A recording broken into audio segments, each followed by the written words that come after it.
ಕರ್ನಾಟಕ ಕಾರ್ಯನಿರತ ಪತ್ರಕರ್ತರ ಧ್ವನಿ ಸಂಘಟನೆಯ ಯಲಬುರ್ಗಾ ತಾಲೂಕಾ ನೂತನ ಅಧ್ಯಕ್ಷರಾಗಿ ಶಿವಮೂರ್ತಿ ಇಟಗಿ ಆಯ್ಕೆಯಾಗಿದ್ದಾರೆ.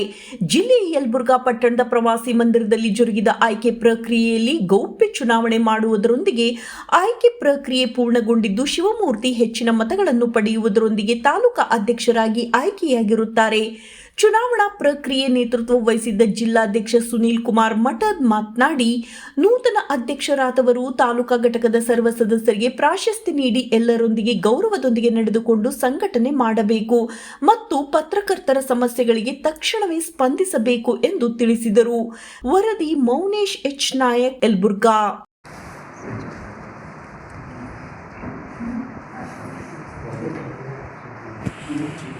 ನಾನು ಆರ್ಥಿಕವಾಗಿ ಸಬಲಿರೋದ್ರಿಂದ ನಾನು ಯಾವತ್ತೂ ಕೂಡ ಹಣಕಾಸು ವರ್ಗದಲ್ಲಿ ಯಾವ ತತ್ವಗಳನ್ನು ನಾನು ಇದುವರೆಗೂ ಕನ್ನಡ ಸಾಹಿತ್ಯ ಪರಿಷತ್ನಲ್ಲಿ ಲೆಕ್ಕಪತ್ರಗಳೊಂದಿಗೆ ನಾನು ಮಾಡಿಕೊಂಡು ಜಿಲ್ಲಾ ಸಮಿತಿಯವರಿಂದ ನಾನು ಪ್ರಶಂಸೆಯನ್ನು ಪಡ್ಕೊಂಡವನು.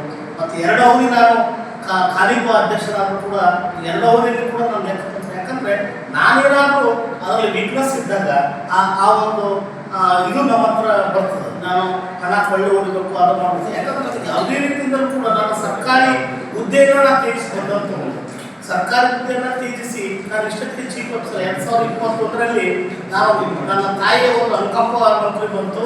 ಆ ಅನುಕಂಪಕ್ಕೆ ನಾನು ಶ್ರೀರಂಗಪಟ್ಟಣ ಕೊಟ್ಟು, ಆದರೆ ನನ್ನ ಮಿಸಸ್ ಪ್ರೈಮರಿ ಸ್ಕೂಲ್ ಟೀಚರ್ ನಾನು ಎಜುಕೇಷನ್ಗೆ ನಾನು ಮಂಚನೆ ಕೇಳಿದೆ.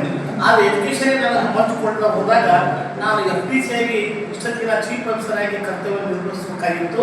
ಆಗ ನಾನು ಸೋಮರೆಡ್ಡಿ ಅವರು ಮತ್ತು ಮಲ್ಲಿಕಾರ್ಜುನ ಅವರು ಇಲ್ಲ, ಶಿವಮೂರ್ತಿ ನೀನು ಶ್ರೀರಂಗಪಟ್ಟಣಕ್ಕೆ ಹೋಗ್ಬಿಡು, ನೀವು ಜಾಯಿನ್ ಆಗೋದು. ಇಲ್ಲ ಸರ್, ನನಗೆ ನನ್ನ ಮಿಸ್ಸಸ್ಗೆ ನಾನು ಬಿಟ್ಕೊಂಡು ಅದು ಆಮೇಲೆ ಮಕ್ಕಳ ಸಮಸ್ಯೆ ನನಗಿರುವುದರಿಂದ ನನಗೆ ಸರ್ಕಾರಿ ಹುದ್ದೆ ಮಾಡೋ ಇಷ್ಟ ಇಲ್ಲ. ನಾನು ಇರೋದೇ ಹೋಗ್ಬೋದು, ನನಗೆ ಯಾವುದೇ ರೀತಿಯಿಂದ ನಾನು ಆರ್ಥಿಕವಾಗಿ ನನಗೆ ತೊಂದರೆ ಇಲ್ಲ, ಹೀಗಾಗಿ ನಾನು ನೌಕರಿ ಮಾಡೋಕ್ಕೆ ಇಷ್ಟ ಇಲ್ಲ. ಸೋಮರೆಡ್ಡಿ ಸರ್ ಹೇಳಿದಾಗ ನಾವು ಟ್ರಾನ್ಸ್ಫರ್ ಮಾಡಿಸ್ಕೊಡ್ತೀವಿ, ಅವರಿಗೆ ತೆರಿಗೆ ಕೇಸ್ ಮಾಡೋದು ಕೂಡ ನಾವು ಅಲ್ಲಿ ಸೋಮರೆಡ್ಡಿ ಅಳವಡಿಸಿ ಹೇಳಿ ಕನ್ನಡ